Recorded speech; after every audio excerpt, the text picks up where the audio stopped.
جب تک جیوں میں آقا کوئی غم نہ پاس آئے، کوئی غم نہ پاس آئے۔ عذاب اللہ کا کتنے ہیلے بہانے کرو گے بچنے کی، اخذناہم بغتہ، قرآن میں اللہ فرماتا ہے ہم اچانک پکڑ کریں گے، اور جب مولا کی پکڑ ہوتی ہے کوئی نہیں بچ پاتا۔ 7ویں پارے کی ایک آیت گزری ہے، رب تعالیٰ فرماتا ہے فَلَمَّا نَسُوا مَا ذُكِّرُوا بِهِ فَتَحْنَا عَلَيْهِمْ أَبْوَابَ كُلِّ شَيْءٍ حَتَّى إِذَا فَرِحُوا بِمَا أُوتُوا۔ جب لوگ بھول جائیں، اللہ کو بھول جائیں، تو رب تعالیٰ کیا فرماتا ہے؟ ہم ان کے لیے خوشیوں کے سارے دروازے کھول دیتے ہیں، خوب خوشیاں مناؤ۔ ارے جو رب تعالیٰ کو بھول جائے اس کو خوشیاں دی جاتی ہیں۔ ہاں، مولا فرماتا ہے خوب خوش ہو جائیں، وہ خوب خوش ہو جائیں جو کچھ انہیں دیا گیا ہے۔ پھر اللہ فرماتا ہے اخذناہم بغتہ فاذا ہم مبلسون، ایک دن ہم اچانک پکڑ کریں گے، پھر وہ سارے ان کے منصوبے دھرے کے دھرے رہ جائیں گے، کچھ نہیں کر سکیں گے۔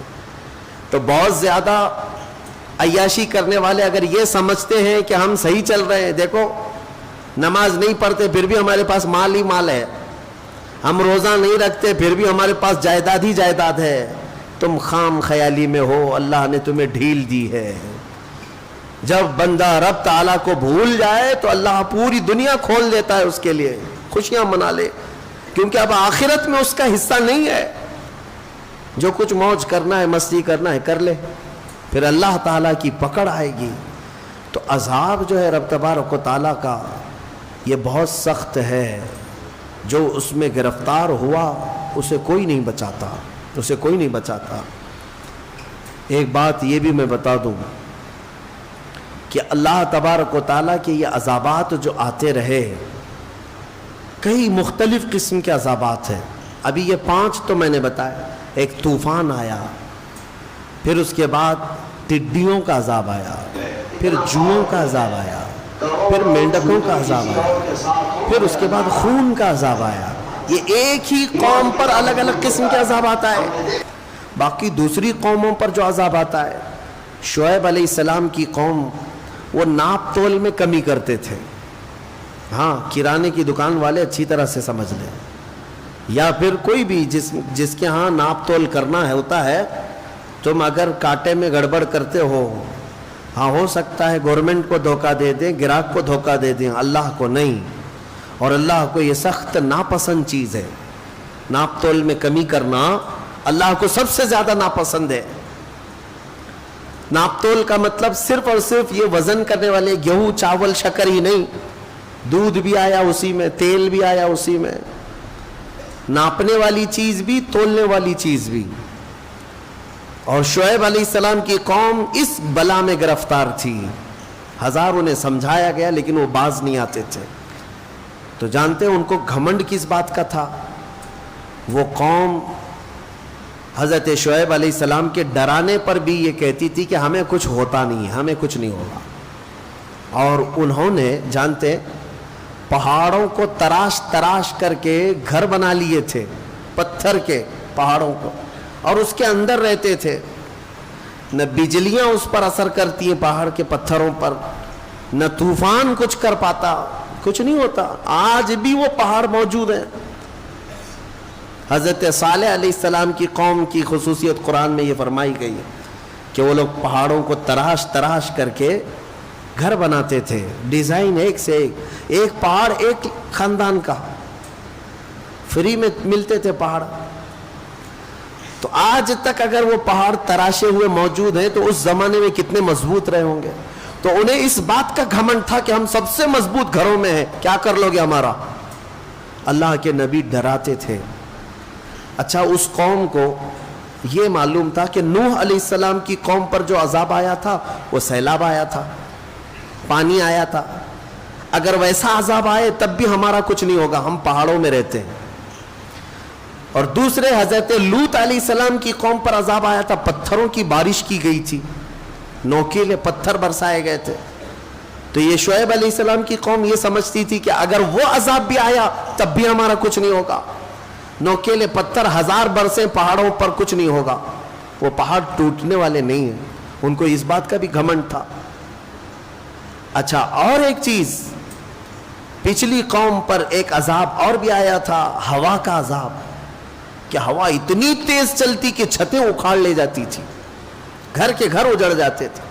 تو شعیب علیہ السلام کی قوم کو یہ بھی گھمنڈ تھا کہ اگر ہوا کا عذاب بھی آیا تب بھی ہمارے پہاڑ اڑا نہیں سکے گی ہوا، اتنے مضبوط ہیں۔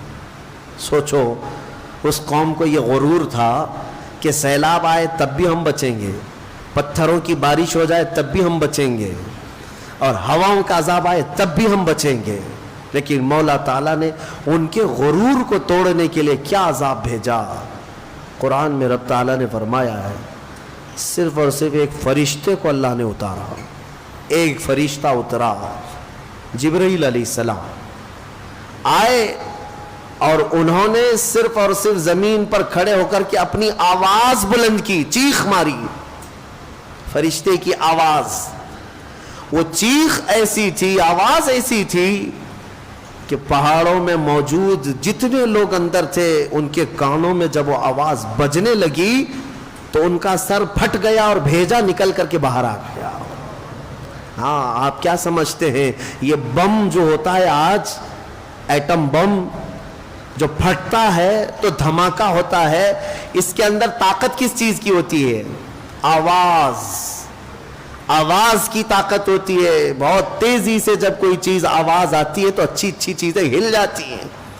اب جب وہ سید الملائکہ فرشتے نے آواز لگائی تو میاں تم جہاں کہیں بھی بیٹھے ہو پھٹنا تو تھا ہی، سب کے سب عذاب میں گرفتار ہوئے، اپنے مضبوط محلوں میں موجود تھے لیکن پورے کے پورے بھیجے پھٹے ہوئے تھے۔ تم اللہ کے عذاب سے بچ پاؤ گے؟ جب وہ پکڑ کرنے پر آئے تو پھر تم کہیں پر بھی جاؤ۔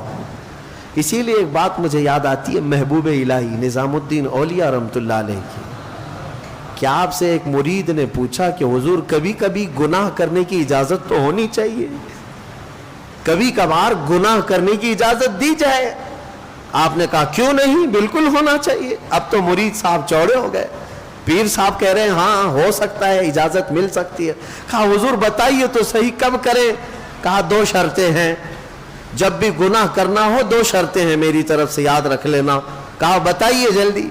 محبوب الہی نے فرمایا جب کبھی گناہ کرنے کا ارادہ ہوا تو اللہ کی سلطنت سے باہر جا کے کرنا، ایسی جگہ جانا جہاں اللہ کی سلطنت نہ ہو، وہاں جا کے گناہ کرو۔ ایک شرط یہ ہے۔ اس نے کہا حضور ایسی جگہ کہاں ہے؟ ایسی جگہ ہے اللہ کی سلطنت سے خارج ہو کر کے جو گناہ کرنا ہے کر لو۔ کہا یہ تو ممکن نہیں ہے۔ کہا دوسری کوئی شرط؟ محبوب الہی نے کہا ہاں ایک اور شرط ہے، گناہ کرنے کی خواہش ہو تو اس وقت گناہ کرنا جب تیرا رب غافل ہو، تیرا رب سو رہا ہو۔ کہا دونوں بھی چیزیں ناممکن ہیں، نہ ایک ذرہ اس کی سلطنت سے خارج ہے اور نہ ایک لمحہ کے لیے میرا مولا غافل ہے۔ لا اللہ لا الہ الا هو الحی القیوم لا تأخذہ سنۃ ولا نوم، وہ اللہ ہے جس کو نہ اونگ آتی ہے نہ نیند آتی ہے۔ مولا تعالیٰ ایک لمحے کے لیے بھی غافل نہیں تم سے۔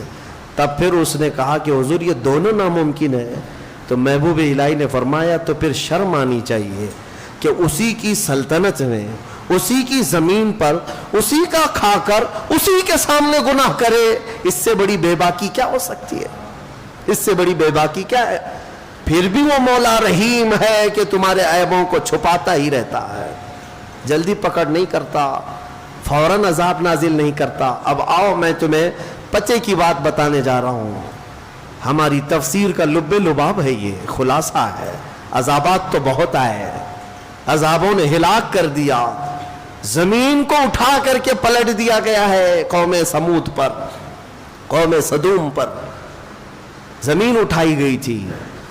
ایک قوم ایسی جن کو اللہ نے بندر بنائے، ایک قوم ایسی جن کو اللہ نے خنزیر بنایا، چہرے بگاڑ دیے گئے، زمین کو کھول دیا گیا، پوری قوم کو دھسا دیا گیا۔ آج بھی بہت ساری جگہ کھدائی میں پرانے شہر ملتے ہیں، ہاں پرانی آبادیاں ملتی ہیں، کسی نہ کسی زمانے میں وہ دھسے ہوئے لوگ ہوں گے، شہر کے شہر نیچے زمین پر دھس گئے ہیں، یہ سب عذابات آئے۔ لیکن ہم نے آج ہی کے پارے میں ایک آیت یہ بھی تلاوت کی کہ کچھ لوگوں نے کہا رسول پاک صلی اللہ تعالی علیہ وسلم کی بارگاہ میں کہ اگر اللہ تبارک و تعالی ہے تو پھر پتھروں کی بارش ہم پر کر دی جائے، ہمیں فامطر علینا حجارۃ من السماء، آسمان سے ہمیں پتھروں کی بارش کر دی جائے۔ رب تعالیٰ نے جواب میں کیا فرمایا؟ اللہ تعالیٰ نے فرمایا وَمَا كَانَ اللَّهُ لِيُعَذِّبَهُمْ وَأَنْتَ فِيهِمْ، اب اللہ ویسا عذاب نہیں نازل کرے گا اس لیے کہ ان کے بیچ میں میرا محبوب آرام کر رہا ہے۔ وَأَنْتَ فِيهِمْ، اے رسول آپ ان کے بیچ میں ہیں، عذاب ویسا نہیں آئے گا۔ اے مسلمانوں، کیا آج گناہ ویسے نہیں ہو رہے ہیں؟ ناپ تول میں کمی کرنے والے ہر شہر میں ملیں گے، لوط علیہ السلام کی قوم کا گناہ کرنے والے ہر شہر میں ملیں گے، نوح علیہ السلام کی نافرمان قوم کے بہت ساری مثالیں ہر شہر میں ملیں گی، موسیٰ علیہ السلام کی نافرمان قوم کے کئی نافرمانیاں آج بھی ملیں گی۔ پچھلے گناہ تو ہو ہی رہے ہیں لیکن عذاب ویسے نہیں آ رہے۔ کسی کو خنزیر بنایا گیا، کسی کو بندر بنایا گیا، کیا پتھروں کا عذاب نازل ہوا؟ نہیں ہوا۔ کیوں نہیں ہوتا ہے؟ اس لیے کہ قرآن کہتا ہے ویسا عذاب اب نہیں آئے گا، اس لیے کہ اللہ کا رسول ان کے درمیان آرام فرمائے، محبوب کائنات ہے۔ اے مومنوں فخر کرو جتنا چاہو، اس لیے کہ اس رسول کی برکت سے اللہ نے بہت سے عذابات ہم سے دور کر دیے، بہت سے عذابات ٹال دیے۔ یہ رسول کریم صلی اللہ علیہ وسلم کی برکت صرف مومنوں کے لیے نہیں، یہاں پر موجود دنیا میں کافر، مشرک، مرتد، ملحد جتنی قومیں ہیں سب بچے ہوئے ہیں رسول پاک کی وجہ سے، سب بچے ہوئے ہیں میرے مصطفیٰ کی وجہ سے۔ نبی آخر الزمان صلی اللہ تعالی علیہ وسلم کا ہمارے درمیان ہونا یہ کتنا بڑا رحمت کا سبب ہے۔ اے میرے عزیزو، اس لیے میں کہتا ہوں کہ کم از کم تمہیں اگر اپنی ویلیو معلوم ہو جائے، تمہیں اپنی حیثیت معلوم ہو جائے کہ تم کون ہو، تو پھر ادھر ادھر منہ کبھی نہیں مارو گے، ادھر ادھر ہاتھ کبھی نہیں پھیلاؤ گے، اس کے نگر ڈگر دیکھو گی بھی نہیں، کیونکہ تمہاری حیثیت کیا ہے تمہیں پتہ چل جائے۔ تمہیں اندازہ بھی نہیں ہے کہ اللہ نے تمہیں کون سی قوم میں پیدا کیا۔ اے عزیز مسلمانوں، اللہ نے اس امت میں پیدا کیا تمہیں جس میں پیدا ہونے کی تمنا پچھلے نبی بھی کیا کرتے تھے، بنی اسرائیل کے انبیاء دعا کرتے تھے۔ تم کو بغیر مانگے اللہ نے اس امت میں پیدا کیا، مانگ کے آئے تھے دنیا میں، بغیر مانگے پیدا کیا ہے۔ حضرت سفیان ثوری رحمۃ اللہ علیہ سے ایک روایت ہے، کتنی پیاری بات وہ کہتے ہیں، ارشاد فرماتے ہیں کہ اے رسول پاک کے امتی، جب تجھے یہ معلوم ہے کہ تیرے بغیر مانگے اللہ نے تجھے اپنے محبوب کی امت میں بنایا، تو کیا وہ تیرے مانگنے پر اپنی جنت نہیں عطا کرے گا؟ مانگنا ہی نہیں چاہتا، مانگنے کی عادت بھی چھوٹ گئی تمہاری۔ بہرحال میرے عزیزو، عذابات نہیں آتے آج تو اس لیے نہیں کہ تم نیک ہو، عذابات اس لیے نہیں آتے اس لیے نہیں کہ ہم بہت بڑے عبادت گزار ہو گئے، عذابات اس لیے نہیں آتے کہ ہمارے رسول کی رحمت ساتھ میں ہے۔ اور پھر میں یہ بات کہوں گا، حضور پاک صلی اللہ تعالی علیہ وسلم کا بھی یہ احسان ہے ہمارے اوپر، حضور کا یہ احسان ہے ہمارے اوپر کہ ہمارے درمیان آرام کر رہے ہیں۔ تم کتنے خوش قسمت ہو، جب چاہو میرے مصطفیٰ کی حاضری کے لیے مدینے جا سکتے ہو۔ یہ سب کو میسر نہیں ہے، فرشتوں کو بھی میسر نہیں ہے، فرشتوں کی بھی باری لگا دی گئی ہے وہاں جانے کے لیے، ان کی عمر میں ایک ہی بار باری آتی ہے۔ تم فخر کرو، جب چاہو میرے مصطفیٰ کے دربار میں جا سکتے ہو۔ اور اگر کوئی غریب ہے جا نہیں سکتا تو جہاں سے رویا وہیں مصطفیٰ تشریف لائے، جہاں سے پکارا وہیں میرے آقا آ گئے۔ یہ میرے آقا کی رحمت نہیں ہے تو اور کیا ہے؟ حضور پاک کی رحمت ہے کہ وہ ہمارے درمیان ہیں. اسی لیے شاعر نے کہا تھا وہ ہر عالم کی رحمت ہے, کسی عالم میں رہ جاتے. وہ جنات کے لیے رحمت ہے کہ نہیں ہے؟ وہ فرشتوں کے لیے رحمت ہے. اللہ تعالیٰ کے 18,000 عالم, 18,000 مخلوقات کی الگ الگ دنیا, وہ رسول سب کے لیے رحمت ہے, سب کے لیے رحمت ہے. کسی بھی دنیا میں رہ جاتے میرے مصطفیٰ, وہ ہر عالم کی رحمت ہے, کسی عالم میں رہ جاتے یہ ان کی مہربانی ہے کہ یہ عالم پسند آیا. میرے آقا صلی اللہ علیہ وسلم ہمارے درمیان ہے, یہ اس سے بڑھ کر کے کیا فخر کی بات ہے. اسی لیے مدینے والے 1400 سال گزر گئے, 1400 سال گزر گئے. آج بھی میں نے مدینے کے بچوں کو اور بچیوں کو دیکھا ہے, چاہے وہ ماڈرن ایجوکیشن بھی لیتے کیوں نہ ہو, اسکول میں بھی کیوں نہ جاتے ہوں, لیکن جب وہ اپنے گھروں میں آتے ہیں فخر کسی بات پر کرتے ہیں تو یہی کہتے ہیں طلع البدر علینا, ہم پر اللہ کی طرف سے 14ویں کا چاند طلوع ہوا ہے. کئی سالوں پہلے کی ایک بات میں نے غالباً کہا تھا اپنی کسی بیان میں. ایک مولانا صاحب ہیں, وہ عالم دین ہیں بڑے, وہ مدینہ طیبہ کی حاضری میں تھے. تب وہاں پر ان کے سفر کے دوران کی بات انہوں نے ہمیں بتائی تھی کہ ایک چھوٹی سی بچی 6 سال کی بچی تھی, وہ کچھ مانگنے کے لیے آئی کہ بابا کچھ دے دو ہم کو. تو انہوں نے اٹھا کر کے دے دیا, اور بڑی پیاری بچی تھی. اس کو بلایا, کہا کہ ادھر آ بیٹا, تو ہمارے ساتھ چلے گی, میں تیری پرورش کروں گا, میں اپنے گھر لے جاؤں گا. اور اس کو طرح طرح کی نعمتوں کا ذکر کر کے بتایا, ہمارے ہندوستان میں ایسا ہے ویسا ہے. بچی خوش ہو گئی, بچی خوش ہو گئی.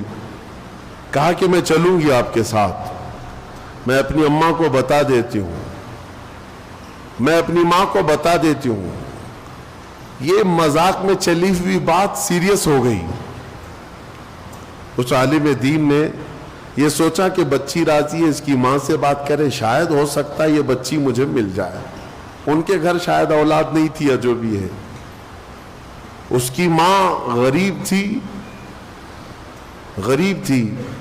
بچی نے جب یہ کہا کہ میں ان کے ساتھ جاتی ہوں, ضد کرنے لگی. کہا کہ ایسا ہوتا نہیں ہے. بہرحال شام کا وقت تھا, مسجد نبوی کے باہر. اس عالم دین سے وہ بچی پوچھتی ہے کہ بابا جان آپ لے کے جائیں گے, یہ ہرا گنبد ہندوستان میں ہے جہاں آپ لے جاؤ گے یہ گنبد ہے؟ اس عالم دین نے کہا بیٹا یہ ایک ہی ہے, کہیں اور نہیں ملے گا, یہ یہی ہے. تب وہ ہاتھ جھٹک کر کے بھاگتی ہے, کہتی ہے میں یہاں سے کہیں نہیں جا سکتی, اگر یہ ہے تو آؤں گی, نہیں تو نہیں آؤں گی. 6 سال کی بچی کا یہ جذبہ ہے. وہ میرے مصطفیٰ کے قدموں سے جدا ہونا آج بھی نہیں پسند کرتے. میرے عزیزوں, میں تمہیں یہی بتانا چاہتا ہوں, اگر ہمارے پاس فخر کی سب سے بڑی کوئی چیز ہے تو وہ نسبت مصطفیٰ ہے. میرے آقا ہمارے ساتھ ہے, حضور پاک صلی اللہ علیہ وسلم کی محبت ہمارے ساتھ ہے. یہی چیز تو آج تک ہمیں عذابوں سے بچا رکھی ہے. اور میں اکثر اس بات کو گنگنایا بھی کرتا ہوں. اعلیٰ حضرت فاضل بریلوی رضی اللہ تعالیٰ عنہ نے ہمیں یہ سکھایا بھی تھا, خوف نہ رکھ رضا ذرا, تو ہے عبد مصطفیٰ. مصطفیٰ کا جب تو غلام ہے تو ڈرتا کیوں ہے؟ کس سے ڈرتا ہے؟ ہاں, سپاہیوں سے ڈر ہے, قاتلوں سے ڈر ہے, ظالموں سے ڈر ہے, کس سے ڈر ہے؟ کیا کریں گے؟ خوف نہ رکھ رضا ذرا, تو ہے عبد مصطفیٰ, تیرے لیے امان ہے, تیرے لیے ہم تو امان. یہی کہتے ہیں ڈھونڈا ہی کرے صدر قیامت کے سپاہی, وہ کس کو ملے جو تیرے دامن میں چھپا ہو. میرے آقا صلی اللہ تعالیٰ علیہ وسلم کی طرف آ جاؤ, ان کے قدموں میں رہنے میں فخر محسوس کرو, اللہ ہر عذاب سے محفوظ رکھے گا. میرے عزیزوں, یہ تھا پچھلی تفسیر کا کچھ بقیہ حصہ تھا, لیکن ایک آیت کریمہ اس کو میں ضرور ذکر کرتا ہوں جو یادگار ہے 10ویں پارے سورہ توبہ کی. اللہ تبارک و تعالیٰ نے ایک سفر کا ذکر فرمایا، اور وہ بہترین سفر ہے۔ کس کا سفر؟ میرے مصطفیٰ کریم کا۔ مکہ سے لے کر مدینے کا جو سفر تھا، ہجرت کے سفر کا ذکر آج کے پارے میں آیا ہے۔ اللہ تعالیٰ نے ذکر فرمایا، رسول کریم صلی اللہ تعالیٰ علیہ وسلم مکہ مکرمہ میں 13 سال تک قیام فرمائے اعلان نبوت کے بعد، اور بڑی مشقتیں، بڑی کلفتیں دیکھنے کو ملیں۔ 3 سال میرے آقا صلی اللہ علیہ وسلم کے پورے خاندان کا مکہ والوں نے بائیکاٹ کیا تھا، سوشل بائیکاٹ، سماجی بائیکاٹ، کھانا پینا ملنا جلنا سلام کلام سب بند کر رکھا تھا، کسی کو حضور کے خاندان کے قریب تک آنے نہیں دیتے تھے۔ 3 سال میرے آقا صلی اللہ تعالیٰ علیہ وسلم کے جو ایسے گزرے، ان میں کئی دن ایسے آئے ہیں جس میں صرف ہرے پتے میرے آقا نے کھائے ہیں، چمڑوں کو ابال کر کے کھایا گیا۔ یہ دن آئے تھے مکہ میں، مکہ کے کفار نے بڑے ظلم کیے، حضور کے غلاموں کو پکڑ کر کے مارا، قتل کیا، شہید کیا۔ 13 سال کے بعد میرے مولا نے، رب تعالیٰ نے رسول کریم صلی اللہ علیہ وسلم کو حکم فرمایا کہ اے محبوب، آپ مکہ سے نکل کر کے مدینے کے سفر پر چلیں۔ یہ وہی ہجرت کی رات ہے جب میرے آقا صلی اللہ تعالیٰ علیہ وسلم کو قتل کرنے کے لیے مکہ کا ہر خاندان تیار تھا۔ تقریباً وہاں پر 13 یا 14 خاندان آباد تھے، ہر خاندان کا ایک ایک آدمی میٹنگ کر کے آ چکا تھا کہ آج کی رات ہم ان کا کام تمام کر دیں گے، ختم کر دیں گے۔ اور سارے لوگ اپنے اپنے ہاتھوں میں تیز دھار تلوار لیے میرے آقا صلی اللہ علیہ وسلم کے گھر کے ارد گرد کھڑے ہو گئے کہ رات کا وقت ہوگا، سب کے سب اندر داخل ہوں گے، ایک ساتھ حملہ کریں گے۔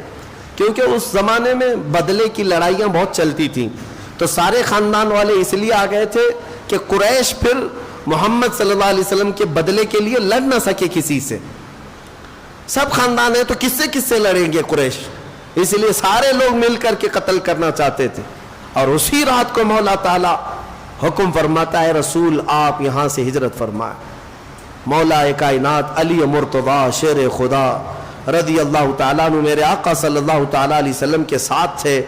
حضور نے ان کو اپنے بستر پر لٹایا اور خود میرے آقا گھر سے باہر نکلے، یاسین شریف کی تلاوت کرتے ہوئے اپنے ہاتھ میں مٹی اور کنکریاں کچھ لیں، اور جو باہر گھر کے کھڑے تھے ان کفار کے منہ پر پھینک دیا، اور حضور اکرم صلی اللہ علیہ وسلم ان کے درمیان سے چلتے چلتے نکل آئے۔ کسی ایک کافر کو بھی میرے آقا نظر نہیں آئے۔ جان ہے، اعلیٰ حضرت فرماتے ہیں کہ جان ہے، جان کیا نظر آئے، کیوں عدو گرد غار پھرتے ہیں۔ حضور پاک صلی اللہ علیہ وسلم جانے کائنات ہیں۔ اور میں یہ بات کہا کرتا ہوں، حضور اکرم صلی اللہ تعالیٰ علیہ وسلم کا دیدار اسے حاصل ہوگا جو ان کا عشق رکھتا ہو، ان کی محبت رکھتا ہو، ورنہ سامنے رہ کر کے بھی اندھا ہو سکتا ہے، سامنے رہ کر کے بھی اندھا ہو سکتا ہے۔ مولا نے آنکھیں اندھی کر دی ان کفار کی، ان کے بیچ سے نکل کر کے آئے، اور جب مدینہ طیبہ جانا تھا تو حضرت ابوبکر صدیق کو ساتھ لیا، ان کے گھر سے ان کو اپنے ساتھ لیا، اور مدینے کے راستے پر جانے سے پہلے غار ثور بیچ میں، یہ اپوزٹ ڈائریکشن میں ہے، مدینے کے راستے پر نہیں، اپوزٹ ڈائریکشن میں ہے، لیکن حضرت ابوبکر صدیق کے مشورے پر اس غار ثور میں تھوڑا سا رکنا ہو گیا، اس لیے کہ پتا تھا کہ کل صبح اب یہ مکہ والے تلاش شروع کر دیں گے، ڈھونڈیں گے ادھر ادھر، اور وہ سب کو پتا تھا مکہ والوں کو کہ محمد صلی اللہ علیہ وسلم اگر کہیں جا سکتے ہیں تو مدینہ ہی، کیونکہ مدینے والے پہلے ہی بہت سارے ایمان لا چکے تھے، مدینے والے بہت سارے حضور کے جانے سے پہلے ایمان لائے ہوئے تھے، مدینے میں اسلام کی بہاریں آ چکی تھی، جو مکہ آتے تھے حج کے لیے آتے تھے میرے آقا کے ہاتھوں پر بیعت کرتے اور مدینے واپس جاتے تھے۔ تو غار ثور میں میرے آقا صلی اللہ علیہ وسلم نے قیام فرمایا، وہ غار آج بھی موجود ہے، 5000 فٹ اونچے پہاڑ، 5000 فٹ اونچا پہاڑ، اس پر ایک غار ہے جہاں صرف 2 لوگوں کے بیٹھنے کی جگہ ہے آج بھی، اور روایتیں بتاتی ہیں میرے آقا صلی اللہ تعالیٰ علیہ وسلم غار ثور پر جب چڑھنے لگے تو صدیق اکبر کو دیکھا نہ گیا، حضور اتنی بلندی پر پیدل جائیں گے، تھکان کے آثار ہیں۔ صدیق اکبر نے اپنے کندھے پیش کیے، یا رسول اللہ آپ میرے کندھوں پر سوار ہو، آپ کا غلام لے کر کے اوپر چڑھے گا۔ میں آپ کو بتاتا ہوں تم پانی کی ایک بوتل لے کر کے اوپر تک جا نہیں پاؤ گے۔ ہاں سفر بڑا کٹھن ہے، وہ ہم گئے، بہت سخت لگتا ہے، کوئی چیز اپنے پاس نہیں ہونی چاہیے، ایک تھیلی بھی لے جانا مشکل ہو جاتا ہے۔ لیکن صدیق اکبر کے مقام کو کون جانے، جن کے کندھوں نے بار نبوت کو اٹھایا، بار نبوت کو اٹھایا۔ اور حضرت ابوبکر صدیق اس غار تک لے گئے، اور اس غار کو ہر طرح سے کپڑے پھاڑ پھاڑ کر بند کیے، کوئی سوراخ باقی نہ رہے کہ کہیں سے کوئی کیڑا بھی آ کر میرے مصطفیٰ کریم کو ایذا نہ پہنچا سکے۔ ایک عاشق کی جانثاری اور ناموس رسالت کی حفاظت کسے کہتے ہیں، وہ صدیق اکبر کی ذات سے سمجھ میں آتا ہے۔ حضرت ابوبکر صدیق کی ذات سے سمجھو، سب کچھ حفاظت کے ساتھ رکھا، پھر بھی ایک سوراخ باقی رہا تو اپنا پیر اس پر لگا کر حضور پاک صلی اللہ تعالیٰ علیہ وسلم کے آرام کے لیے اندر بلایا۔ میرے آقا صلی اللہ تعالیٰ علیہ وسلم آرام کرتے رہے، لیکن ابوبکر صدیق کے پیر میں ایک سانپ ڈستا رہا، بہت پرانا سانپ، جس کا زہر چڑھ کر کے ان کا پیر پیلا پڑ گیا، لیکن پیر ہٹانے کو تیار نہیں۔ حضور پاک کے آرام میں خلل نہ ہونے پائے۔ ہاں حضور کے لیے قربانیاں دینا، ایک ڈنڈے سے بھاگنا، یہ ناموس رسالت کی حفاظت کا معاملہ نہیں ہے۔ جان پر بنا چکی تھی لیکن پیر نہیں ہٹایا۔ صدیق اکبر کا ایمان کیا تھا، موت آئے گی تو رخ مصطفیٰ پہ آئے گی، حضور سامنے ہے، پھر کس بات کا ڈر ہے۔ حضرت ابوبکر صدیق پیر نہیں ہٹائے، درد کی شدت اتنی بڑھ گئی، خود میرے آقا بیدار ہوئے، پوچھا کہ کچھ تکلیف ہو رہی ہے ابوبکر؟ کہا یا رسول اللہ سانپ کاٹ رہا ہے۔ میرے آقا نے فرمایا پیر ہٹا دو۔ کہا نہیں، کہیں آپ کو ایذا نہ دے دے۔ حضور نے فرمایا تم پیر ہٹاؤ، کوئی موذی ہمیں ایذا نہیں دے گا۔ جانور حضور کو ایذا نہیں دے سکتے کیونکہ میرے آقا ان کے لیے بھی رحمت ہے، ہاں ان کے لیے بھی رحمت ہے۔ آپ نے پیر ہٹایا، سانپ اندر آیا، جو دیدار کا مشتاق تھا دیدار کیا اور ویسے ہی واپس چلا گیا۔ صدیق اکبر کو اگر اس نے ڈسا بھی ہے تو وہ عشق کی پیاس تھی، حضور پاک صلی اللہ علیہ وسلم کے دید کی تڑپ تھی۔ رسول کریم صلی اللہ تعالی علیہ وسلم نے اپنا لعاب پاک حضرت ابوبکر کے پیر میں لگایا اور ان کا پورا زہر اتر گیا، سانپ کا زہر ختم ہو گیا، کوئی زہر کا اثر بھی نہیں تھا۔ اور میں سمجھتا ہوں کہ حضرت ابوبکر کو یہ معلوم تھا، اس لیے پیر نہیں ہٹا رہے تھے۔ زہر چڑھنے تو سر تک بھی چڑھے تو کیا ہونا ہے، لعاب مصطفیٰ سامنے موجود ہے، ارے شفا خانہ پورا ان کے سامنے ہے، تو سانپ ڈسے کہ بچھو ڈسے، کیا ڈر ہے اور کیا فکر ہے۔ اور اس کے بعد ہاں ظاہر سی بات ہے اتنا مضبوط ایمان صدیق اکبر کا، اعلیٰ حضرت اسی کو فرماتے ہیں صدیق نے غار میں جاں ان پہ دے چکے، صدیق بلکہ غار میں جاں ان پہ دے چکے۔ جان بچانا کیا ہے پتہ ہے آپ کو؟ فرض ہے۔ جان بچانا کیا ہے؟ فرض ہے، اور یہ سارے فرائض میں سب سے بڑا فرض ہے۔ ارے جان ہے تو نماز پڑھو گے، جان ہے تو زکوٰۃ دو گے، جان ہے تو حج کرو گے، سارے فرض بعد میں، جان بچانا پہلا فرض ہے۔ لیکن حضرت ابوبکر نے وہ سب سے اعلیٰ فرض کو بھی نچھاور کر دیا میرے مصطفیٰ کی نیند پر، حضور کی نیند پر۔ اعلیٰ حضرت فتاوی رضویہ شریف میں ایک پیاری بات نقل فرماتے ہیں، کہتے ہیں کہ اگر دو فرض ایک ساتھ جمع ہو گئے تو کون سے فرض پہ عمل کرنا چاہیے؟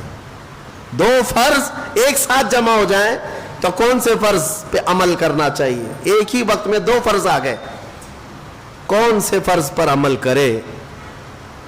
جیسے حضرت ابوبکر صدیق کے اوپر دو فرض آ گئے تھے، ایک اپنی جان بچانا بھی فرض تھا اور ایک مصطفیٰ کا احترام کرنا بھی فرض تھا، حضور کی عزت کرنا فرض ہے یا نہیں؟ دو فرض ایٹ اے ٹائم ایک ہی وقت میں آئے تو اعلیٰ حضرت فرماتے ہیں تو پھر دیکھا جائے گا کیٹیگری، کون سا فرض اعلیٰ درجے کا ہے اور کون سا فرض ادنا درجے کا ہے.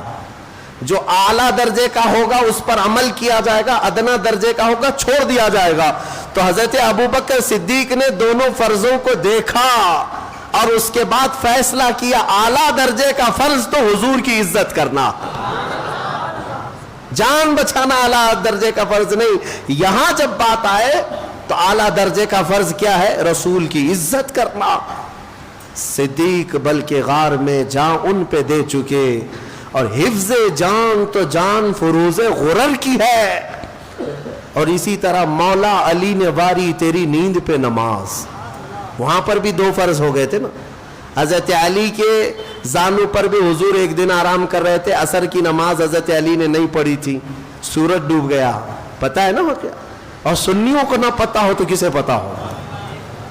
ہاں, میرے آقا کے معجزے اگر سنیوں کو نہیں معلوم, حیرت کی بات ہے. تو حضرت علی کے اوپر 2 فرض آ گئے تھے. ایک عصر کی نماز پڑھنا ہے. عصر کی نماز فرض ہے کہ نہیں ہے؟ ارے 5 نمازوں میں سب سے اعلیٰ نماز عصر کی ہے, بیچ والی نماز, اس کا مقام بڑا ہے. عصر کی نماز بھی فرض, اور حضور آرام کر رہے ہیں, حضور کی عزت بھی فرض. ایک ہی ٹائم میں 2 فرض آ گئے. مولا علی نے بھی دیکھا, کمپیئر کیا. اب یہاں کون سا اعلیٰ درجے کا فرض ہے اور کون سا ادنا درجے کا فرض؟ مولا علی نے بھی عمل کر کے دکھایا. عصر کی نماز جاتی ہے تو جائے, رسول کی نیند کا احترام کرنا یہ اعلیٰ درجے کا فرض ہے. مولا علی نے واری تیری نیند پر نماز, وہ بھی نماز عصر جو سب سے اعلیٰ خطر کی ہے. پھر اعلیٰ حضرت اخیر میں بیان کرتے ہیں, تو نے انہیں جان اور انہیں پھیر دی نماز. حضور نے کیا ان دونوں کو نہیں دیا؟ صدیق اکبر کو ان کی جان لوٹائی کہ نہیں لوٹائی؟ اور حضرت علی کو ان کی نماز لوٹائی کہ نہیں لوٹائی؟ حضور نے کسی کا کچھ باقی نہیں رکھا. صدیق اکبر نے اپنی جان دے دی, لیکن میرے آقا نے صرف لعاب لگا کر ان کی جان لوٹا دی. حضرت علی نے نماز چھوڑ دی, حضور بیدار ہو کر انگلی سے پلٹا کر ان کے لیے عصر کی نماز کا وقت قائم کرا دیا. تو نے انہیں جان اور انہیں پھیر دی نماز, پر وہ تو کر چکے جو کرنی بشر کی ہے. ثابت ہوا کہ جملہ فرائض فروع ہے, اصل الاصول بندگی استاج ور کی ہے. اصل الاصول بندگی استاج ور کی ہے. جو میں ختم کرتا ہوں اپنی بات کو کہ غار ثور میں ایک واقعہ جو پیش آیا, قرآن کہتا ہے اذ اخرجہ الذین کفروا ثانی اثنین اذ ہما فی الغار اذ یقول لصاحبہ لا تحزن ان اللہ معنا. یہ آیت کریمہ ہے. ایک وقت ایسا آیا کہ کفار و مشرکین ڈھونڈتے ڈھونڈتے غار تک بھی پہنچ گئے. ان کے پیر نظر آنے لگ گئے حضرت ابوبکر صدیق کو. حضرت ابوبکر صدیق کے سینے میں خوف ہو گیا کہ پورے کے پورے یہ قاتل بپھر کر کے آ گئے, ہم 2 ہی ہیں یہاں پر, اور غار کے قریب آ گئے. وہ پیروں کے نشان دیکھ کر کے آئے ہوں گے یا کسی بھی طرح سے وہاں تک پہنچ گئے. اب ڈرنے لگے حضرت ابوبکر. تو جانتے ہیں میرے آقا نے ان کے سینے پر ہاتھ رکھا اور ایک جملہ فرمایا, لا تحزن ان اللہ معنا. ابو بکر مت گھبرا, اللہ ہمارے ساتھ ہے. مت گھبرا, اللہ ہمارے ساتھ ہے. میں اکثر یہی کہتا ہوں, اے مسلمانوں, یہ جملہ اتنا پاورفل ہے, اتنا پاورفل ہے. کروڑوں جھوٹے کسی اور کے ساتھ ہوں مگر اللہ ہمارے ساتھ ہے. اللہ ہمارے ساتھ ہے. اس بات پر یقین کے ساتھ چلو, دیکھو تمہارا ایمان کتنا مضبوط ہوتا ہے. ایمان کتنا مضبوط ہوتا ہے. ہم نے دیکھا ہے کہ جس کے ہاں ایمان آ جائے تو پھر وہ دنیا کے خوف سے بھی آزاد ہوتا ہے. میاں بڑے بڑوں کی بات تو چھوڑے, ابھی ماضی قریب میں ایک برقع پوش خاتون نے 40 کتوں کو صرف اللہ اکبر سے بھگایا تھا. 40 کتے بھاگ گئے. کس بات پر؟ کچھ بھی نہیں. نہ اس لڑکی کے پاس, اس خاتون کے پاس چھری نہیں ہے, چاقو نہیں ہے, بلیڈ نہیں ہے, کچھ نہیں ہے, لیکن اللہ اکبر میں اتنی تاثیر ہے. لا تحزن ان اللہ معنا. مت گھبراؤ, بے شک اللہ ہمارے ساتھ ہے. یہ جملہ مجھے عرض کرنا تھا. آج بھی میں آپ سب سے یہی کہتا ہوں, گھبراؤ مت. اور ہم بچپن میں توغروں پر ایک شعر پڑھتے تھے، اکثر گھروں کے باہر چوکھٹوں پر یہ لگایا جاتا تھا، اور اب تو یہ سب رواج بھی ختم ہو گیا۔ نہ گھبراؤ مسلمانوں، ابھی خدا کی شان باقی ہے، ابھی اسلام زندہ ہے، قرآن باقی ہے، یہ ایک طرح سے حوصلہ دیا جاتا تھا، گھبراؤ مت، ابھی خدا کی شان باقی ہے، ابھی خدا ہے، ابھی اسلام زندہ ہے، قرآن باقی ہے، کچھ نہیں ہوگا انشاءاللہ العزیز۔ بہت سارے موذی کیڑے آئے لیکن اسلام کا کچھ نہیں نقصان ہوا انشاءاللہ العزیز۔ صبح قیامت تک یہ اسلام لہلہاتا ہی رہے گا، اسلام تیری نبض نہ ڈوبے گی، حشر تک تیری رگوں میں رواں خون ہے چار یار کا۔ اب میں تفسیر چونکہ پوری میری ہو نہیں سکی، ہجرت کا یہ سفر میرے آقا صلی اللہ تعالیٰ علیہ وسلم کا ابھی طویل ہے، لیکن میں یہیں پر روکتا ہوں۔ مدینہ طیبہ میرے آقا صلی اللہ تعالیٰ علیہ وسلم تقریباً 8 یا 9 منزلوں کے بعد پہنچے تھے تو شاندار مدینے والوں نے استقبال کیا تھا۔ لوگ کہتے ہیں حضور مکہ میں پیدا ہوئے تو وہاں پر تو جشن عید میلاد النبی نہیں منایا گیا، حضور پیدا ہوئے تھے تو میلاد نہیں منایا گیا۔ بہت سارے لوگ یہ سوال کرتے ہیں، ان سے جواب یہ دینا کہ حضور جب پیدا ہوئے تھے تو مکہ میں صرف کافر ہی کافر تھے سوائے بی بی آمنہ اور حضرت عبد المطلب کے، کون تھا وہاں پر؟ تو کافروں سے پوچھو گے میلاد نہیں منائے تھے، اگر تم بھی انہی کی کیٹیگری کے ہو تو مت مناؤ، کیا فرق پڑتا ہے؟ ہاں لیکن حضور جس دن مدینے میں انٹر ہوئے تھے، جس دن مدینے میں داخل ہوئے تھے، ارے چھوٹے بچے سے لے کے بوڑھے تک ہر کوئی مدینے کی گلیوں میں آ کر دف بجا بجا کر خوشیاں منا رہے تھے، ہم پر مولا کا 14ویں کا چاند طلوع ہو چکا ہے۔ طلع البدر علینا من ثنیات الوداع۔ الحمدللہ اسی بات پر فیصلہ ہو جائے گا کہ اگر حضور کے آنے پر تم مکہ کے کافروں کی اقتدا کرتے ہو تو تمہیں مبارک، الحمدللہ ہم مدینے کی ان بچیوں کی اقتدا کرتے ہیں جنہوں نے میرے آقا کا استقبال کیا تھا۔ اللہ تبارک و تعالی ہمیں انہی عاشقوں کی جماعت میں زندہ رکھے اور انہی میں ہمارا خاتمہ فرمائے۔ آج ایک تاریخی دن ہے، آج پورے کرناٹک کی آبرو حضور سیدی آقائی سیدنا ہاشم پیر دستگیر رضی اللہ تعالیٰ عنہ کا عرس مبارک، بیجاپور کے قطب بلکہ دکن کے ایک بڑے قطب ہیں سیدنا ہاشم پیر دستگیر رضی اللہ تعالیٰ عنہ، وہ اپنے زمانے میں ہی مشہور تھے مرید نواز نام سے، بلکہ جیسے سرکار غریب نواز کا لنگر ہوتا تھا، حضرت سیدنا ہاشم پیر بھی بڑے سخی، بہت ہی سخی اولیاء کاملین میں شمار ہوتے ہیں۔ میں نے ان کی تاریخ میں پڑھا ہے، آپ حیرت میں ڈوب جاؤ۔ حضرت ہاشم پیر کے آستانے پر صبح 30 من اور شام میں 30 من گوشت روزانہ بنتا تھا۔ من جو ہے وہ تو اب چھوٹ گیا ہے، من کتنا ہوتا ہے؟ 1 کلو کے برابر نہیں ہے، ہاں کافی کلو کا 1 من ہوتا ہے۔ 30 من صبح، 30 من شام میں روزانہ غربا اور مساکین کے لیے ان کے ہاں لنگر تقسیم ہوتا تھا۔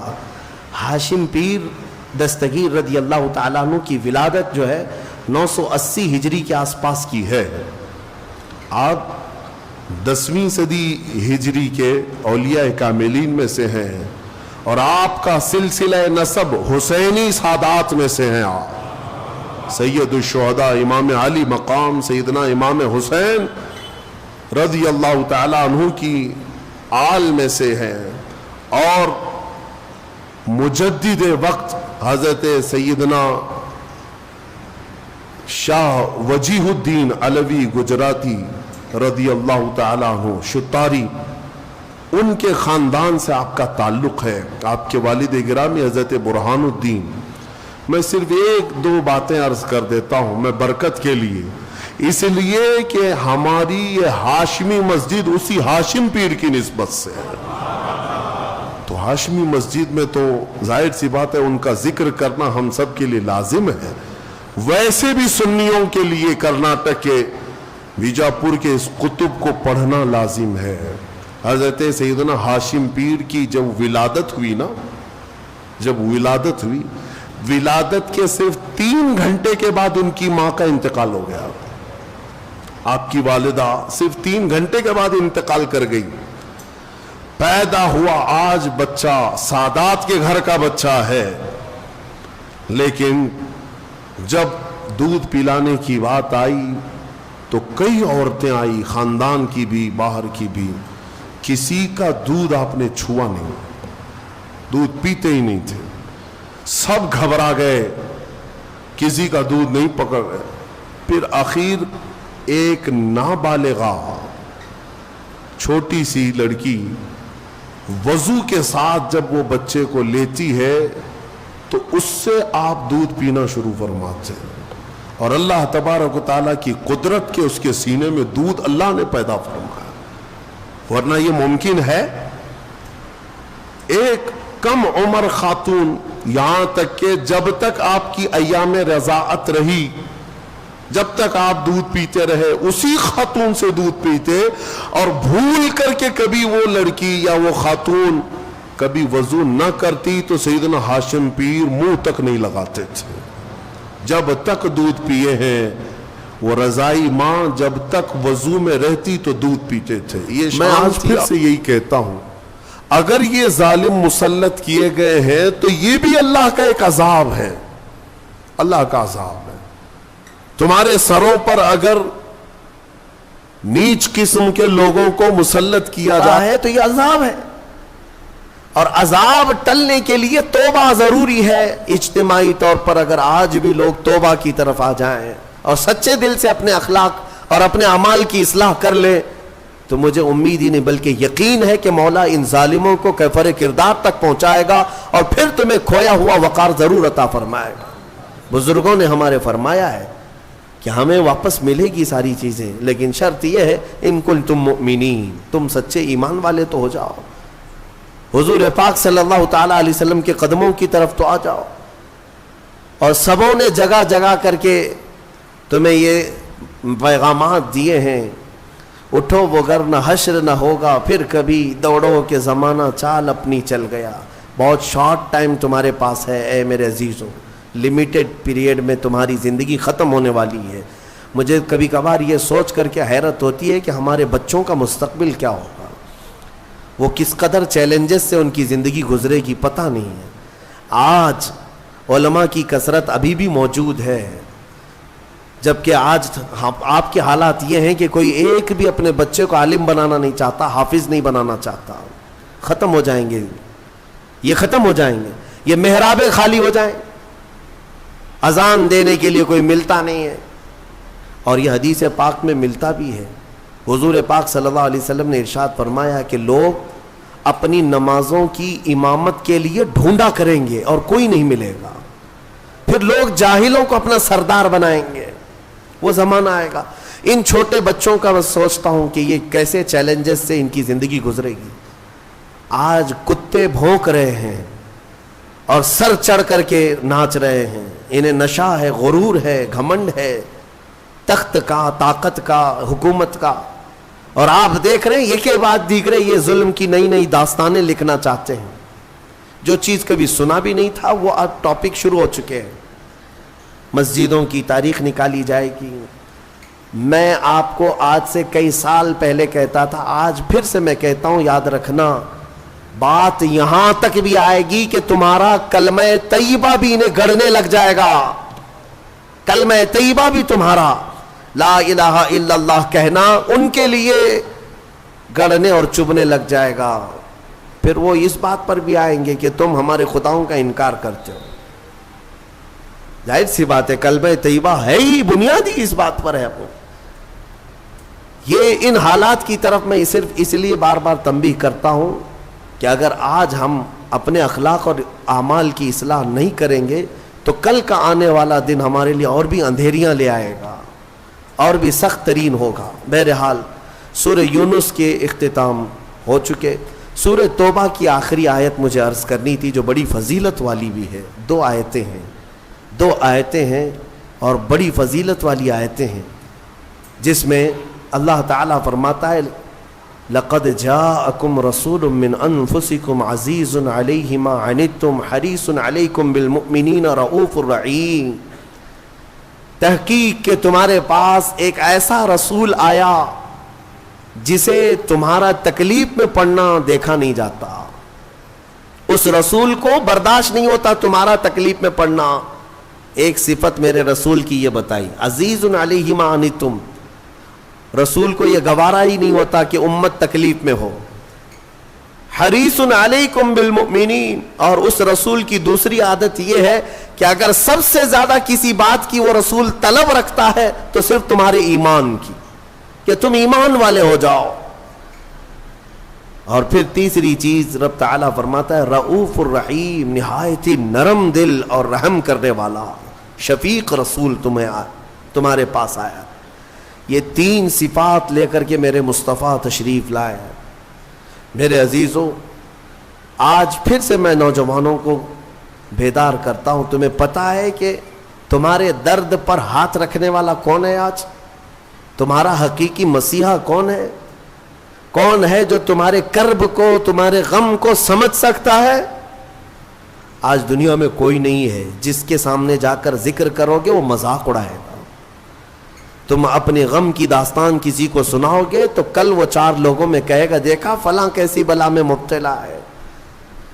لیکن ایک ذات محمد الرسول اللہ کی ہے، میرے آقا صلی اللہ تعالی علیہ وسلم، جن کی صفت ہی قرآن یہ کہتا ہے کہ تمہارا تکلیف میں پڑنا رسول کو دیکھا نہیں جاتا. ایک حدیث کا مفہوم میں بتا رہا ہوں. ایک حدیث کا مفہوم فرماتے ہیں میرے آقا صلی اللہ تعالی علیہ وسلم کہ اگر کسی امتی کے تلوے میں کانٹا بھی چبھ جائے تو اس کے درد کا احساس حضور کو ہوتا ہے. حضور اس کا احساس کرتے. لیکن یہ امت کا کیا؟ کبھی رسول پاک صلی اللہ علیہ وسلم کی عزت کا بھی احساس نہیں رکھتی، ان کے ناموس کا، ان کی محبت کا خیال نہیں رکھتی. سب کو اپنی اپنی من مانی کرنی ہے، اپنی طبیعت کی سننی ہے، مجھے اپنی خواہشات پہ جینا ہے. حضور کیا چاہتے ہیں وہ کسی کو نہیں چاہیے آج. لیکن اس رسول کریم صلی اللہ تعالی علیہ وسلم نے اپنی پوری زندگی امتی امتی کہا یا نہیں کہا؟ ہر گھڑی امتی امتی کہا. معراج کی شب میں بھی جا کر کے میرے آقا نے اللہ کی بارگاہ میں یہی سوال کیا کہ مولا میری امت کی بخشش میرے حوالے فرماتے. معراج کی شب میں قبر کی گود میں بی بی آمنہ کے ہاں دودھ پینے کے ایام میں، اور پھر مدینہ طیبہ کے احوال میں رسول کریم صلی اللہ تعالی علیہ وسلم نے سب سے زیادہ یاد کیا ہم جیسے نکموں کو یاد کیا، ہم جیسے گنہگاروں کو یاد کیا، بلکہ رویا بھی کرتے تھے اپنی امت کی یاد میں. اعلیٰ حضرت فاضل بریلوی رضی اللہ تعالیٰ عنہ فرماتے ہیں اللہ کیا جہنم اب بھی نہ سرد ہوگا، رو رو کے مصطفیٰ نے دریا بہا دیے. کس بات پر رویا کرتے تھے؟ ماں عائشہ صدیقہ فرماتی ہیں کہ رات کو بستر پر سوئے ہوتے رسول پاک صلی اللہ علیہ وسلم، پھر اچانک بستر چھوڑ کر اٹھ جاتے، عبادت کے لیے کھڑے ہو جاتے. کھڑے ہوتے اتنا کہ فجر ہوتی، اور حضرت عائشہ فرماتی ہیں حضور کی پنڈلیاں سوج جاتی تھیں، میں کپڑے سے سینک سینک کر کے نرم کیا کرتی. اور کبھی اگر بجلی کڑکے باہر یا ابر چھا جائے حضور اپنے گھر سے باہر نکل آتے، ہاتھ پھیلا کر مولا کی بارگاہ میں دعا کرتے کہ مولا ان بجلیوں کو دور کر دے، اس ابر کو ہٹا دے. حضرت عائشہ فرماتی ہے میں پوچھا کرتی کہ میرے آقا آپ جب بھی بجلیاں کڑکتی ہیں ابر چھاتا ہے تو کیوں گھبراتے؟ آپ فرماتے اے عائشہ پچھلی امتوں پر جب بھی عذاب آتا تھا تو پہلے بجلیاں آتی تھی پھر ابر چھاتا تھا، تو میں اسی بات کا خوف رکھتا ہوں کہ کہیں یہ ابر اور یہ بجلیاں میری امت پر عذاب نہ بن جائیں. میں اللہ کی بارگاہ میں دعا کر کے ان چیزوں کو ٹال دیا کرتا ہوں. کون ہے؟ اسی لیے اعلیٰ حضرت نے فرمایا تھا جو نہ بھولا ہم غریبوں کو رضا، یاد اس کی اپنی عادت کیجیے. اے سنی مسلمانوں، اگر حضور کو یاد نہ کرو گے تو پھر کس کو یاد کرو گے؟ نبی پاک صلی اللہ تعالی علیہ وسلم کے متعلق ایک بات میں صرف اتنی کہہ دوں، رونگٹے کھڑے ہو جاتے ہیں، جسم میں کپ کپی طاری ہو جاتی ہے. وہ وقت جب آپ کا آخری تھا، ظاہری دنیا سے رخصتی کا وقت ہے، حجرہ عائشہ میں میرے آقا آرام کر رہے ہیں، بخار کی شدت ہے، ملک الموت اندر داخل ہوئے، حضور کی اجازت سے روح قبض کرنے آئے تھے. یہ سکرات کا جو وقت ہوتا ہے نا، نزع کا وقت بہت شدید ہوتا ہے. آپ ایکسپلین میں نہیں کر سکتا کہ وہ وقت کیسا ہوتا ہے، کیونکہ جو جھیلا ہے وہ پھر واپس آیا نہیں بتانے کے لیے. نزع کا وقت، اس میں انسان اپنے ماں باپ کو بھول جاتا ہے، پہچان نہیں پاتا اپنے بیٹوں کو بیٹیوں کو، حتیٰ کہ بعض نزع کی کیفیت اتنی سخت ہوتی ہے کہ اپنا نام بھول جاتا ہے، نہیں یاد رہتا، اپنے آپ کو بھول جاتا ہے نزع کے وقت. لیکن میرے مصطفیٰ کریم صلی اللہ تعالی علیہ وسلم اس کیفیت میں جب نزع کا وقت تھا، ملک الموت قریب آئے تو کیا پوچھا جانتے ہیں؟ پوچھتے ہیں اے اسرائیل، یہ نزع کا وقت بڑا سخت ہوتا ہے، بہت درد والا ہوتا ہے، بتا تو ذرا کیا میری امت کو بھی اس حالت سے گزارا جائے گا؟ جو نہ بھولا ہم غریبوں کو رضا. اس کیفیت میں ہر کوئی اپنے آپ میں رہتا ہے. اگر وہ رسول نزع کے وقت بھی اگر اپنی امت کو یاد کرتے ہوں تو کیا امت پر اتنا بھی حق نہیں ہے کہ آج اپنے حبیب پاک کی عزت کے لیے اور حضور پاک صلی اللہ تعالی علیہ وسلم کی ناموس کے لیے جو بہانے بازیاں کی جا رہی؟ میرے عزیزوں، بہرحال کہنے کو بہت ساری چیزیں ہیں. بعض کو ایسا لگتا ہوگا کہ ہم کوئی فیلڈ بنا رہے ہیں، ہمارا اب بچا کیا ہے؟ میں جس طرح آپ کے درمیان بیانات کر رہا ہوں سب کو پتا ہے، بہت سارے لوگ ڈرتے بھی ہیں، بہت سارے لوگوں کو پتا ہے کہ کیا ہونا ہے، ان کے ساتھ کیا کیا جائے گا. لیکن میں صرف یہی چیز محسوس کرتا ہوں، جب تک اللہ نے آواز دی ہے یا جب تک اللہ نے طاقت دی ہے، یہ امانت منتقل کر دی جائے، ورنہ قبر میں جا کر میرے مصطفیٰ کریم صلی اللہ علیہ وسلم کی بارگاہ میں شرمندہ نہ ہونا پڑے، ذلیل و رسوا ہونا نہ پڑے. کیونکہ سامنا تو اس رسول کا کرنا ہی ہے، قبر میں ہو یا حشر میں ہو. اگر رسول کریم صلی اللہ تعالی علیہ وسلم نے پکڑ کر پوچھ لیا کیا تو اسی جگہ سے آیا ہے جہاں سے مجھے گندی گالیاں دی جاتی تھیں اور تو سن کر کے خاموش رہا کرتا تھا، ہمارے پاس جواب کیا رہ جائے گا؟ اے میرے عزیزوں، بات میں صرف اتنی عرض کرنا چاہتا ہوں کہ قرآن اس رسول کے بارے میں کہتا ہے عزیز علیہ ما عنتم. اس رسول کو تمہارا تکلیف میں پڑنا برداشت نہیں. تمہارا تو تمہارا، وہ ایک لکڑی کے رونے کو بھی برداشت نہیں کرتے، وہ ایک ہرن کے رونے کو برداشت نہیں کرتے. امتی تو بہت الگ بات ہے. حدیث میں ملتا ہے جس لکڑی کو پکڑ کر میرے آقا خطبہ دیتے تھے جمعہ کو، ایک بار حضور نے چھوڑ دیا اس کو، وہ لکڑی رونے لگی اور اس کی آواز پوری مسجد میں آ رہی تھی. حضور بیچ خطبے سے اتر آئے اور جا کر کے اس لکڑی کو اٹھایا، سینے سے لگایا. صحابہ نے پوچھا حضور یہ کیا بات ہے؟ کہا جو تم آواز سن رہے تھے یہ لکڑی کے رونے کی آواز ہے. کیوں رو رہی تھی؟ اس لیے کہ مجھ سے جدا ہونے کے غم میں رو رہی تھی. میں اس کو اپنے ہاتھ میں رکھا کرتا تھا اور چھوڑ دیا تو میرے غم میں رو رہی تھی، لیکن اس کا رونا مجھ کو دیکھا نہ گیا، میں خطبے سے اتر آیا. وہ رسول ہے. اگر ایک لکڑی جدائی کے غم میں روئے تو میرے آقا ممبر سے نیچے آ جائیں. امتی روئے تو کیا وہ رسول ہمارے خوابوں میں نہیں تشریف لائیں گے؟ اسی لیے علامہ عبد الرحمن جامی نے رو رو کر کے یہ لکھا تھا، تنم فرسودہ جاں پاراز ہجراں یا رسول اللہ، دلم پشمردہ آواراز عصیاں یا رسول اللہ. وہ ملا عبد الرحمن جامی ایک عاشق رسول تھا، ایک فنا فی الرسول. یہ نعت فارسی کی ہے، کبھی ہو سکے تو ترجمہ پیش کروں گا، جس کے ایک ایک لفظ میں مٹھاس ہے، ایک ایک لفظ میں درد ہے. حج پہ جا کر کے علامہ عبد الرحمن جامی نے نعت لکھا اور کہا کسی کو نہیں سناؤں گا، سب سے پہلے جا کر میرے مصطفیٰ کے روضے پر سناؤں گا، حضور کے روضے پر کھڑا ہو کر کے سناؤں گا. اس میں کہا کیا گیا ہے؟ تنم فرسودہ جاں پاراز ہجراں یا رسول اللہ.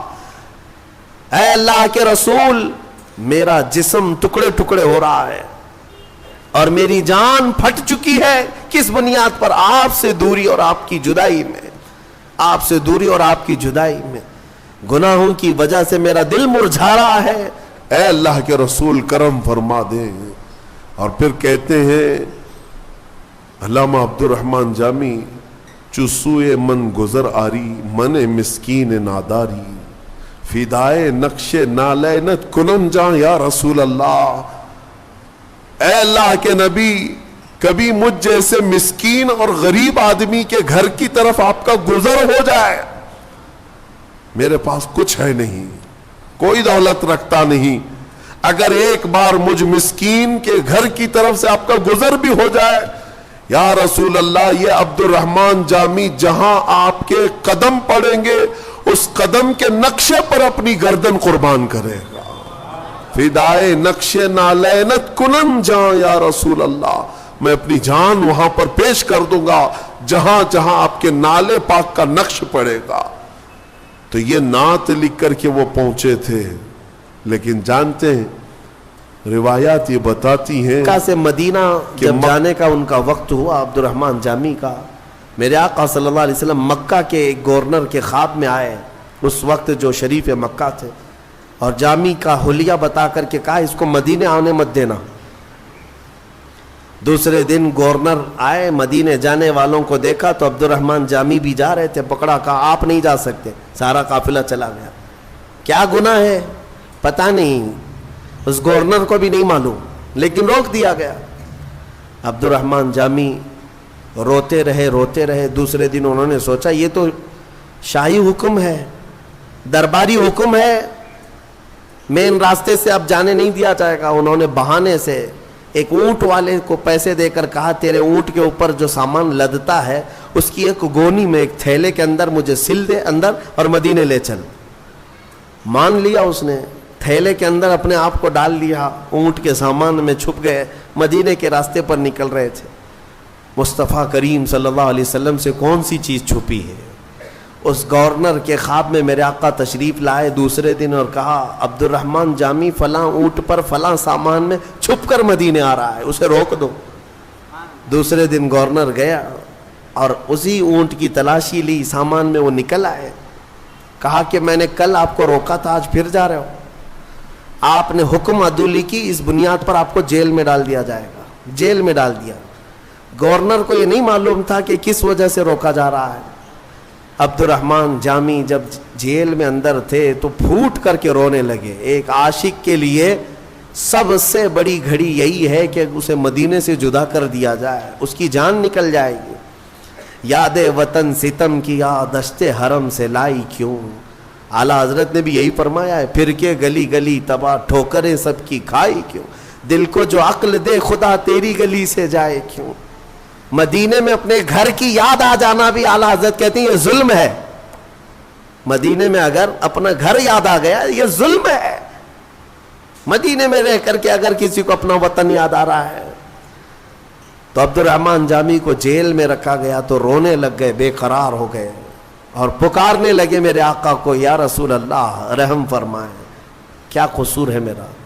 شریف مکہ گورنر مکہ کو حضور اکرم صلی اللہ علیہ وسلم نے خواب میں پوچھا تیسرے دن کیا کیا تو نے عبد الرحمن جامی کے ساتھ؟ کہا اس کو جیل میں بند کر دیا۔ کہا کیوں؟ کہا کہ پتہ نہیں 2 مرتبہ اسے روکا گیا، پھر بھی وہ جانے کی بار بار کوشش کر رہا ہے، اس لیے جیل میں ڈال دیا گیا۔ پتہ نہیں کون سی غلطیاں ہیں اس کی، کون سی خطائیں، میرے آقا آپ کے مدینے میں وہ نہیں آ سکتا۔ اللہ کے حبیب صلی اللہ علیہ وسلم نے جو فرمایا وہی بات مجھے عرض کرنی ہے۔ کہا کہ عبد الرحمن جامی کو اس لیے نہیں روکا گیا کہ وہ خطا کار ہے، اس لیے میں روک رہا ہوں کہ وہ آ کر میری قبر کے پاس ایک نعت سنانے والا ہے، اگر وہ سنایا تو مجھے اپنی قبر سے باہر آنا ہوگا۔ اللہ اکبر۔ یعنی میرے مصطفیٰ کریم صلی اللہ علیہ وسلم آج بھی غلاموں کی دستگیری فرماتے ہیں، آج بھی درد کا احساس میرے آقا رکھتے ہیں۔ امام بوسیری کے ساتھ کیا ہوا؟ فالج کے موقع پر جب آپ کو لقوہ مار گیا تب آپ نے قصیدہ بردہ لکھا تھا، مولا یا صلی وسلم دائما ابدا، 170 اشعار لکھے تھے۔ فالج ہوا تھا لقوہ، اور اس وقت بھی میرے آقا خواب میں تشریف لائے اور صرف ہاتھ ان کے جسم پر پھیر کر دعا کیا کہ اللہ تجھے شفا دے دے، اور جو تو نے میری تعریف میں قصیدہ لکھا لے میں اپنی چادر تجھے تحفے میں دیتا ہوں۔ چادر بھی عطا کی، اتنا دیا سرکار نے مجھ کو جتنی میری اوقات نہیں، یہ تو ان کا کرم ہے ورنہ مجھ میں تو ایسی بات نہیں۔ میرے کریم سے اگر قطرہ کسی نے مانگا، دریا بہا دیے ہیں، دربے بہا دیے ہیں۔ اور اسی لیے میرے امام اعلیٰ حضرت نے سچ کہا ہے، کون دیتا ہے دینے کو منہ چاہیے، اور دینے والا ہے سچا۔ میرے آقا صلی اللہ علیہ وسلم کو اگر تم نہیں محسوس کر پائے تو آج آ جاؤ، اس آیت کو پڑھو۔ حضرت ابوبکر شبلی رحمۃ اللہ علیہ، اس بات پر میں سمیٹتا ہوں گفتگو کو، حضرت ابوبکر شبلی یہ سلسلہ قادریہ کے بڑے بزرگ ہیں، غوث پاک کے دادا مرشد ہوتے ہیں۔ حضرت ابوبکر شبلی رحمۃ اللہ تعالی علیہ، آپ نے خواب میں ایک عالم دین کو دیکھا، نہیں، ایک عالم دین نے خواب میں حضرت ابوبکر شبلی کو دیکھا کہ رسول کریم صلی اللہ تعالی علیہ وسلم کے بالکل بغل میں بیٹھے ہوئے، گھٹنے سے گھٹنا لگا کر کے بیٹھے ہوئے۔ تو وہ صبح اٹھ کر کے دوڑے دوڑے آئے اور حضرت شبلی کے پاس کہا کہ میں نے اس حالت میں آپ کو دیکھا خواب میں، رسول کریم صلی اللہ تعالی علیہ وسلم سے اتنے قریب آپ بیٹھے ہوئے۔ وہ رونے لگے، کہا کہ تم نے جو دیکھا وہ صحیح ہے۔ پھر پوچھا آپ کیا کرتے ہیں، مجھے بھی تو بتائیں۔ حضرت شبلی نے یہ فرمایا، میں ہر فرض نماز کے بعد یہ پڑھتا ہوں، لقد جاءکم رسول من انفسکم عزیز علیہ ما عنتم حریص علیکم بالمؤمنین رؤوف الرحیم۔ میرا یہ عمل ہے، بس اسی کی پابندی کی بنیاد پر میرے آقا نے مجھے اتنا قریب کیا کہ جب بھی دیدار ہوتا ہے حضور کا تو مجھے بالکل قریب بٹھایا کرتے ہیں۔ اس آیت کریمہ کو اسی لیے میں نے آپ کے سامنے پڑھا۔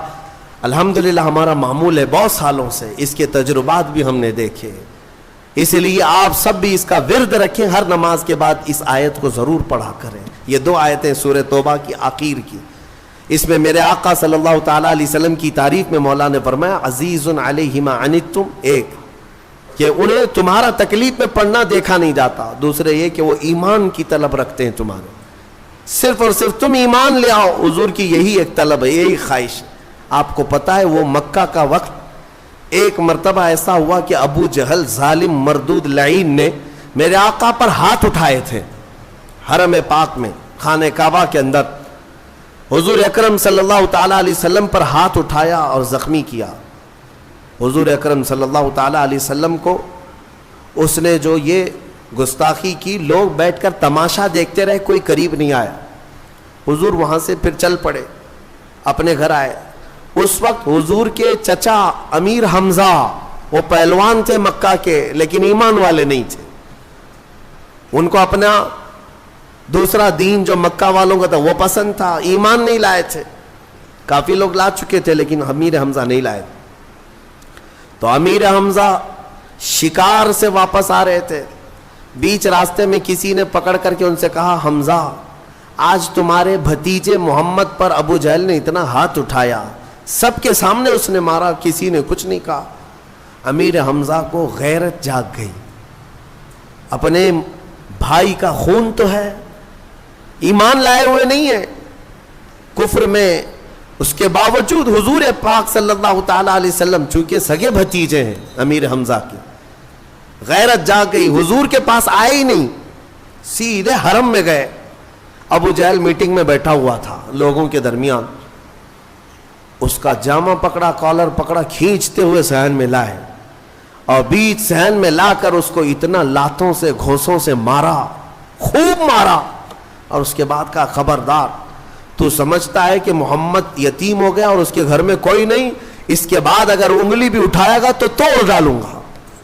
امیر حمزہ کا یہ جلال تھا، پورا قریش دیکھتا رہ گیا اور دوسرے لوگ خاموش رہ گئے کیونکہ امیر حمزہ کے مقابل میں کوئی نہیں آتا تھا۔ ابو جہل خوب پیٹا، مارا گیا اور اس کے بعد دم دبا کر چلا بھی گیا۔ امیر حمزہ چونکہ بدلہ لے چکے تھے اور آواز بھی بلند ہو گئی لوگوں کے درمیان کہ ہاں محمد کو جتنا صلی اللہ علیہ وسلم، اس نے ابو جہل نے ہاتھ لگایا اس سے کئی گنا زیادہ تو امیر حمزہ نے پیٹ ڈالا اس کو۔ حضرت امیر حمزہ آئے حضور کو ڈھونڈتے ہوئے کہ خوشخبری دے دوں، کہاں ہے حضور؟ ایک جگہ بیٹھے ہوئے تھے، آئے، کہا، بھتیجے آج کا حادثہ مجھے پتا چلا کہ اس مردود نے تم پر ہاتھ اٹھایا، مجھ سے برداشت نہیں ہوا، میری غیرت نہیں، گوارا نہیں کیا، میں آتا بھی تم سے ملنے تو کیسے آتا، اس لیے سیدھے میں شکار سے حرم میں گیا اور پہلے اس کو اچھی طرح سے پیٹا ہوں، لوگوں سے پوچھو، خوب مارا ہوں، اور پھر تمہارے پاس آیا ہوں، بدلہ لے چکا ہوں۔ حضور سنتے رہے سنتے رہے، امیر حمزہ بولتے رہے۔ پھر تھوڑی دیر کے بعد امیر حمزہ نے کہا کہ بھول جاؤ غم کو، اب مسکرا تو دو، اب مسکرا تو دو۔ حضور کی مسکراہٹ کے طلبگار تھے، آپ مسکرا دو، ابھی جو ہو گیا ختم، میں نے بدلہ لے لیا آپ کی طرف سے۔ میرے آقا نے چہرہ اٹھایا اور پوچھا، حمزہ آپ میری خوشی چاہتے ہو، میری مسکراہٹ چاہتے ہو؟ کہا ہاں۔ میرے آقا نے فرمایا، بدلے سے میں نہیں مسکراؤں گا، ایک بار آپ ایمان لے آؤ میں مسکرا دوں گا۔ کلمہ طیبہ پڑھو۔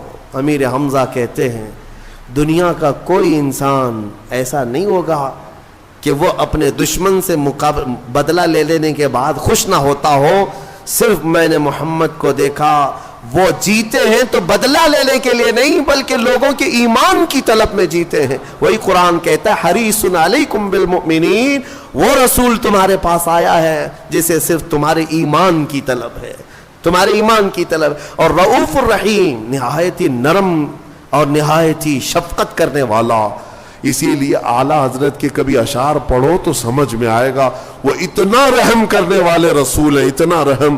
میاں آپ آزما کر کے دیکھ لینا، کسی کے ساتھ دھوکہ کیا ہو، کسی کی بات آپ نے ٹال دیا ہو، ایک بار کسی نے آپ کو 100 روپے دیے، 1000 روپے دیے، 10,000 روپے دیے، نہیں لوٹائے، دوسری بار جاؤ اس سے مانگنے کے لیے، دروازہ بند کر لے گا، راستہ کاٹ لے گا۔ ہاں اگر کسی کے ساتھ آپ کے جھگڑے ہو چکے ہوں، کیا پھر دوبارہ آپ اس کے سامنے جاتے ہیں؟ انسانوں کے حالات تو یہ ہیں، لیکن میرے مصطفیٰ کریم صلی اللہ علیہ وسلم کے رحم کا حال یہ ہے، رحم کا حال یہ ہے۔ اعلیٰ حضرت فرماتے ہیں کر کے تمہارے گناہ مانگے تمہاری پناہ، اور تم کہو دامن میں آ، تم پہ کروڑوں درود۔ گندے نکمے کمی، مہنگے ہیں کوڑی کے تین، کون ہمیں پالتا، تم پہ کروڑوں